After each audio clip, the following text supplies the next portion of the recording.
What's up, you guys? Welcome back to my channel. My name is Dee and this is the Optimistic Network. Today we're making some curry chicken mixed with curry turkey. I've never made curry turkey, and the only reason why this is happening is because I want to do some curry chicken, but I don't have enough chicken, and I have some turkey that I have left over since last Thanksgiving and I need to use it up. So, quick story time. Last Thanksgiving, I accidentally bought a turkey breast instead of a whole turkey. So what I did, I cut it up. I did some strips. I did some for stir fry. And then I had some leftover for curry or stew. That's what I had marked on the bag. Curry/stew. And it's about time to use it because... So the turkey was already seasoned. So all I did was cut my chicken wings and add them with the turkey. Then I added some curry and some garlic to it. So you're going to notice that I'll put some seasoning while I cook, because I didn't add more seasoning because I'm not sure of the salt content, the amount of seasoning that was on the turkey. So I know it's not enough to cook the whole thing, but I don't want to add seasoning before I can taste it. So a little oil to your pot, add your curry and let it fry up. As soon as it turns where it's about to burn, then I added my chicken and my turkey, and I covered that down and let it try to release whatever juice is in it. And there wasn't a lot of juice, so I don't want it to brown. I'm not browning it, so I just added some water. About 3 minutes later, I added some water to it, stir it up again and cover it down. While that is cooking, I'm cutting up my onion, some scallion, and some hot pepper to add to it, because I want to add them so they can cook out into the gravy. That will help to flavor and thicken the gravy. So you're going to notice that I'll add those a little from here. So for cooking your curry chicken and turkey, all you do is add water, stir up, cover your pot, and every time that dries out, you add a little more water until it reaches your desired tenderness.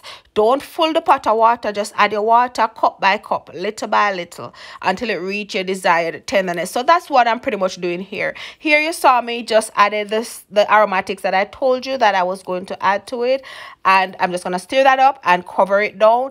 I want all that flavor from the onion and the scallion and the pepper to cook out in my curry. I don't want to have them big. If you want them big, cut some up and add it about 10 minutes before you turn off your stove.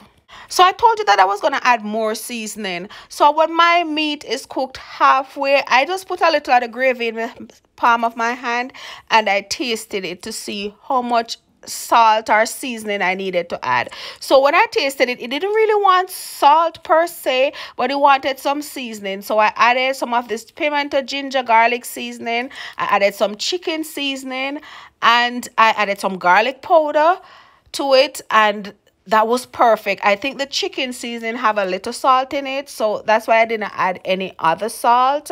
I also, when I was putting the curry, I added a little tonics to it, and that's always my means of salt, so that's why I don't have to add salt. After this, you'll notice that I add some potato. So I cut up like 2 small potatoes, and I cut them small, and I added it to my curry and just stir it in and let that cook down. I personally like to make my potato, at least some of them, cook out. So I like to make them boil a little soft, because that helps to thicken the gravy and make that gravy rich and flavorful. And I would like to take this time to remind you that if you're not subscribed to my channel, what are you waiting for? Go ahead and smash that subscribe button, turn your notification bells on, and get active in the comments. So pretty much from here, you're waiting on your meat to cook to your desired tenderness, and you're waiting on your potatoes now because you added them. So you continue to add your little water, stir occasionally, watch it whenever it dries down, like it's dried down here. You can add a little more until you're satisfied with the gravy. And it also depends on what you're eating it with, because if you're eating it with rice, you can make it dry down a little lower. If you're eating it with food, you're gonna need a little more gravy. So after this one dries down, it's done. That's it. Everything was good. I served it up with some dumpling and some sweet potato, and on the side some greens, and that was baby bok choy and spinach. And yes, I hope you'll try this. It came out good together. They both cooked evenly. And honestly, the turkey was so nice and juicy. My friend ate some and she was like, the turkey is so nice and juicy, it's not dry, because people are used to turkey being dry, and this curry turkey was bussing. So thank you guys for watching. I hope you enjoyed the video. Don't forget to like and subscribe, and I'll see you again in my next upload. Mwah, mwah, mwah. Love you. Bye.